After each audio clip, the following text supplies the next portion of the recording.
তুমি কি চলন্ত গাড়ি, বাসে বা ট্রেনে ফোন ব্যবহার করার সময় মাথা ঘোরা বা বমি বমি ভাব অনুভব করো? এই সমস্যাটি শুধু তোমার নয়, অনেকের চলন্ত বাসে বা গাড়িতে বা ট্রেনে ভ্রমণ করার সময় ফোনেতে ভিডিও দেখলে বা ফোনেতে গেম খেললে বা ফোনটা স্ক্রলিং করলে বা অনলাইনে কোনো বই টই পড়লে তখন মাথা ঘোরা বা একটা বমি বমি ভাব অনুভব হয়। এটাকে মোশন সিকনেস বলা হয়। এবং একটা মজার ব্যাপার হলো, আমাদের ফোনের মধ্যে একটি সহজ সেটিংস আছে যা এটাকে কমাতে সাহায্য করতে পারে। এখন প্রশ্ন হলো, এটি কেন হয়?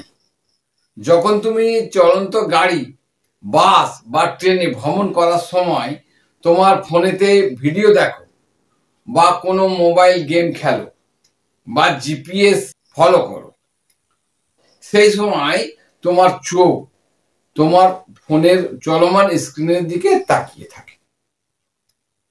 কিন্তু ঠিক সেই সময়ে তোমার শরীর ওই গাড়ির গতিশীলতা বা ত্বরণ অনুভব করে।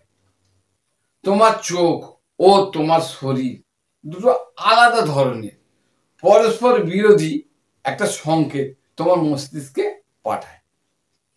এই পরস্পর বিরোধী অসঙ্গতিপূর্ণ সংকেত তোমার মস্তিষ্কের ব্রেনটা এতে বিভ্রান্ত হয়ে পড়ে।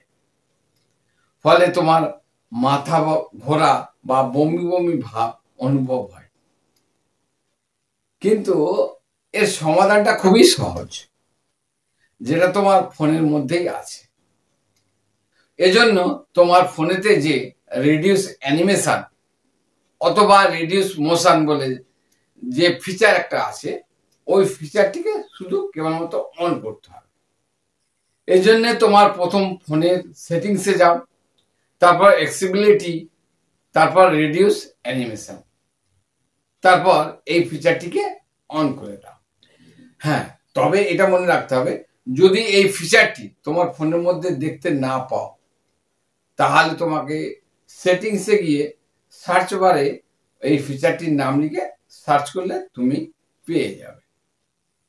এই ফিচারটি অন করলে কি হয় না, এই ফিচারটি অন করলে তোমার ফোনের গতিশীল অ্যানিমেশনগুলো, যেমন জুমিং প্যারালক্স এবং স্ক্রিন ট্রানজিশন কমিয়ে দেয়। ফলে তোমার ফোনের স্ক্রিন আরো স্থিতিশীল হয়ে ওঠে।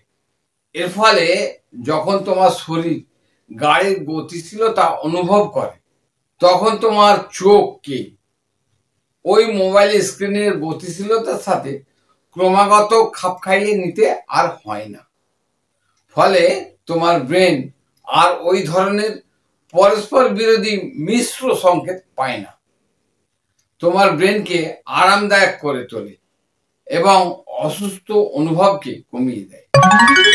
তাহলে পরের বারে যখন তুমি ভ্রমণ করবে, এই সেটিংসটি অবশ্যই ব্যবহার করে দেখবে। তোমার শরীর তোমাকে আর এইরকম ধরনের কোনো সমস্যা করবে না। তোমার শরীর তোমাকে ধন্যবাদ দেবে। যদি আজকের এই টিপসটি তোমার কাছে খুব সহায়ক বলে মনে হয়, তাহলে লাইক, শেয়ার এবং সাবস্ক্রাইব করতে ভুলবে না। ভালো থাকবে, সুস্থ থাকবে। তোমার আগামী দিনটা শুভ।